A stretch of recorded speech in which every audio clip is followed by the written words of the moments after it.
Hey, what's up, you guys? So this is a pretty typical retail backboard environment. This is a popular drugstore. You're probably familiar. I can't say it out loud, but you would probably know what it is. Anyway, so today I'm here to work on something called a grid point. It's a controller for like their HVAC. I think it controls some other things too, like lighting and stuff like that. These things are really finicky. They go out a lot, and so today they sent me a replacement one, but before I immediately install this, they're going to want me to troubleshoot this to see if they can, maybe there's just something wrong with the wiring or something. Anyway, so these you have to have a lot of patience with these because first you have to call the knock, wait around for a while for them to call you back, then they have you do this and that, all these like really mundane, Captain Obvious type tasks, but you have to do it. You just go along with it.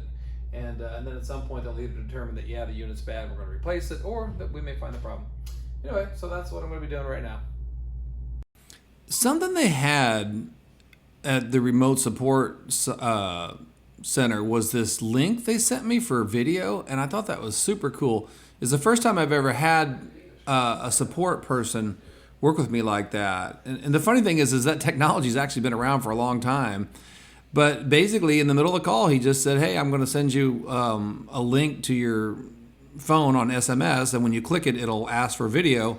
And so then at that point, I was just showing him, I was still talking to him on the phone, but showing him what I was seeing, and it made such a big difference. And I hope that we're going to start seeing a lot more of that in the future, because it really speeds things up when you're working with remote people.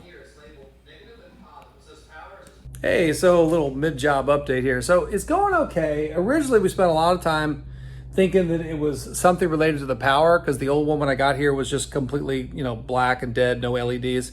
And so we spent, almost wasted, basically a half an hour only to prove that the voltage was correct. And the reason why it took a while was because the technician kept telling me that, the voltage was DC. So I had my meter, my multimeter, this thing. I had it set to DC, and I kept testing the voltage, and it kept coming up as 0. So we were going around checking this and checking that, checking splices. And then when we finally realized that, oh, wait a minute, no, it's actually 24 volts AC, they're like, oh, okay, well, yeah, we've got AC coming into the unit. It's just the unit's dead. I probably got hit by lightning, which is pretty common in Florida.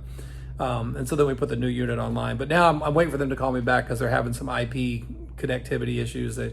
It's connected to the network. I can prove that, but they can't communicate with it, which is probably routing issue, subnet issue, VLAN issue, something like that. Anyway, so basically just in a holding pattern, which is not unusual for these types of jobs to just kind of hurry up and wait until they call you back. So I was here for about a little over about 3.5 hours.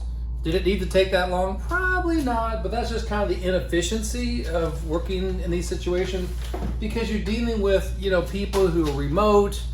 Oftentimes they're not English, they're not native English, they're English second language speakers, which that adds a layer of friction, slows things down.